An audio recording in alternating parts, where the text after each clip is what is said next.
Okay, hey everybody, this is Garrett Sussman, the head of content at Grade Us, and today I am going to walk you through how to send out review requests via email via the Grade Us platform. So I'm going to quickly move through this. There's a lot of different nuances to it, so if you do have any questions, always feel free to reach out to support@grade.us, and we're happy to answer them. So we're looking at the Grade Us dashboard.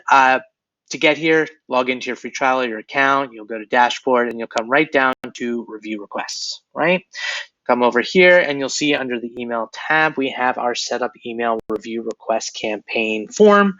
A lot of this basic information that you're starting out with, you will be able to adjust whenever you want to after the fact, but we do want to collect this just to get you started. So for the Carlisle restaurant, when you're putting in your from name, who the email is coming from, recommend either using the name of the owner, one of the employees, saying the name and the actual restaurant, or the actual business name. And just remember, people are going to see this in their email. They might not have any context expecting an email from you. So do something that makes sense for your business. In this case, we're going to say Jesse from the Carlisle.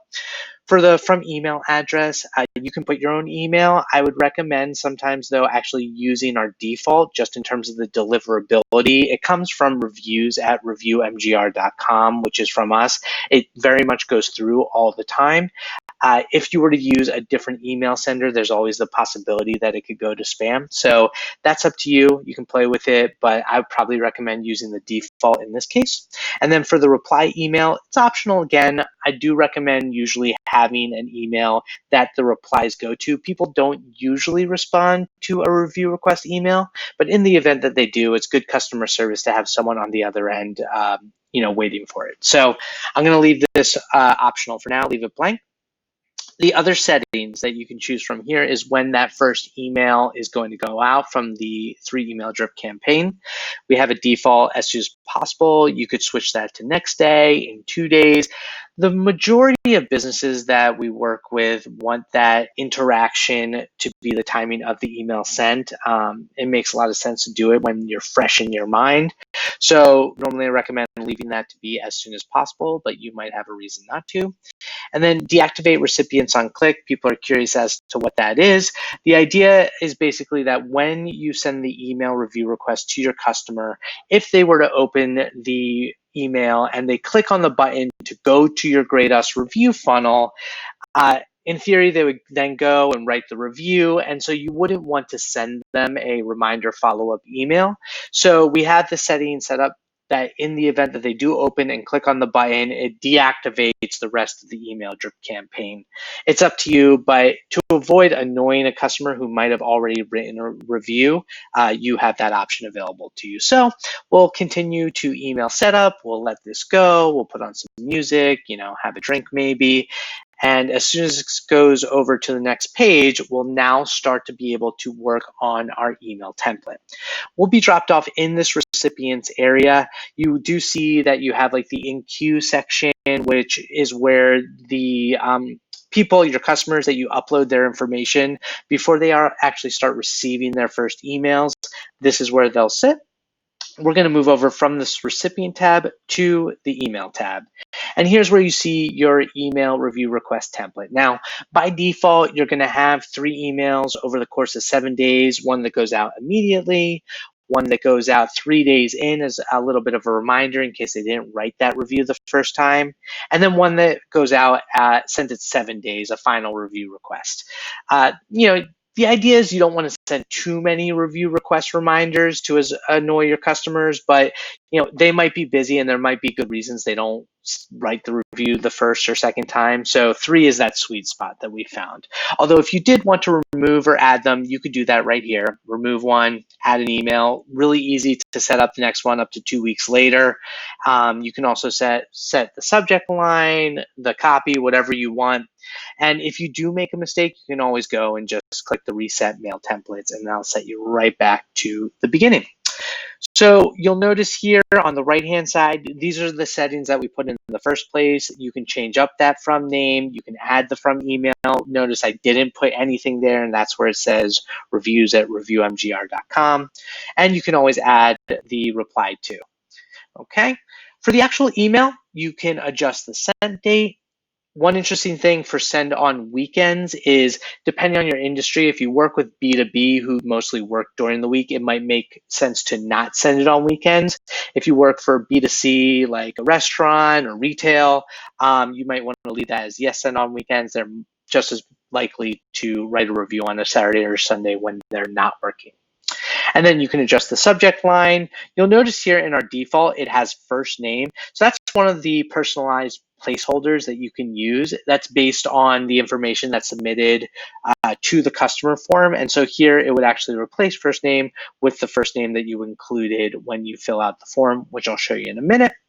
And if you want to adjust the actual template, you know, go in here to the WYSIWYG, the what you see is what you get editor.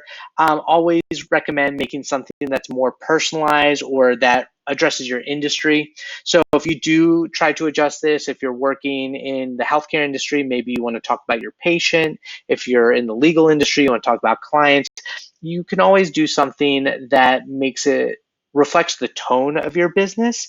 Is always going to come off as that much more authentic, despite the fact that you're automating your email review request. So if we have our emails all set, the next thing that we're going to talk about is the different ways that we can upload customer information. One thing I do want to address before we move over there is you'll notice some of the other placeholders that we have.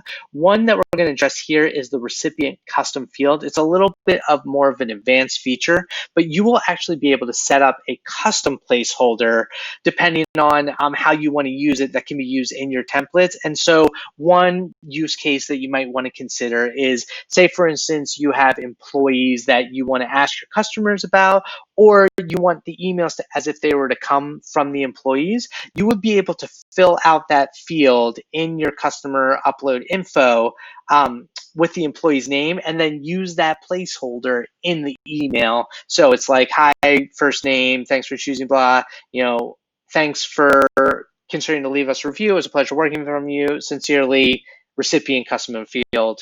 And then it would be, Jesse from the Carlisle. You could also do that if you want to ask about the employee, say, how did Jesse do? And then you have an easy way to personalize that depending on the employee that worked with that specific customer. So in terms of uploading your customers, there are a variety of ways that you can actually do that. We're going to go through just a few here, and then I'll talk briefly about the other ones. But you can come to the actual platform and manually add customer info, either individually or in bulk.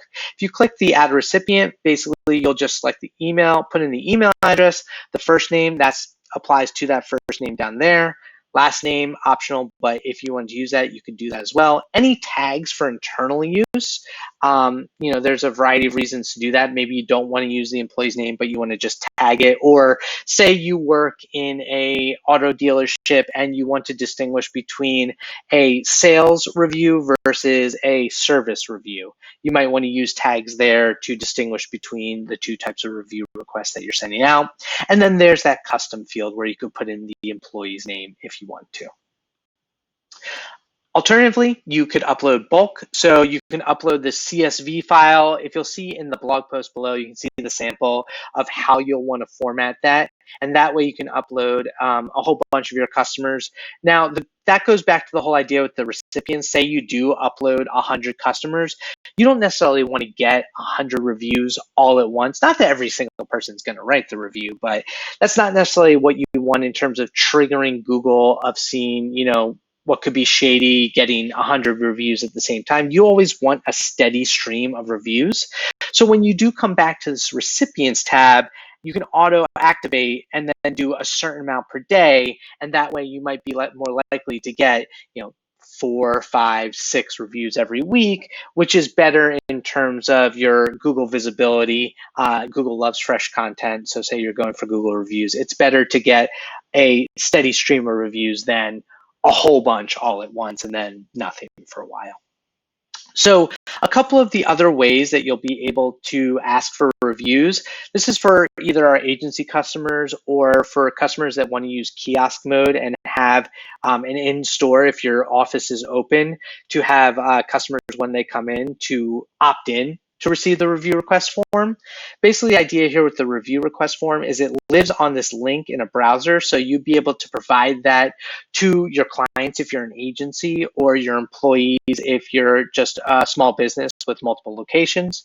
You give them this link, and then the form would sit there. It would have either, if you white label our dashboard, you would not see the Grade Us logo there. It would actually have your agency or your business logo. So that way, it's a full white label experience, and it's a way for your clients to be able to upload customer info without necessarily having to give them dashboard access if that was the route that you decide to go. So you can see here the full form. As you see in this example, I actually customized it. So in the access credentials, you can have this be password protected, give them the username and the password, or if you want to bypass the password altogether, you could just give the employees this magic link, which basically this is the link they would use, and then they wouldn't be prompted to write a password to get access.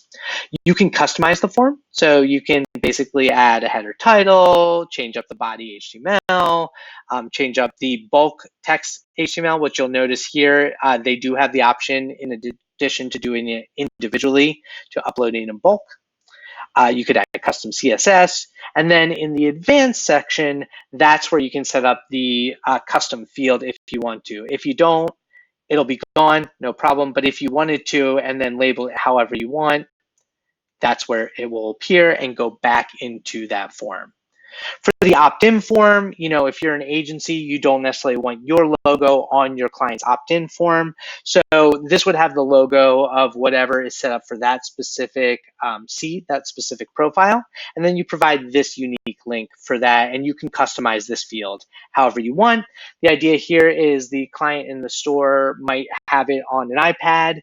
They could fill out the form themselves, say what they're willing to receive via email. If you have SMS set up, you could do it that way. You click send me a request, and then they start receiving the review request campaigns. Additionally, you can also upload files via the import export. This is also where you'd export your recipient information, and you come back to recipients. You'll be able to track the actual performance of the email review requests, whether it's open activity, click activity, even click through activity. So you'll see all the funnel stuff there.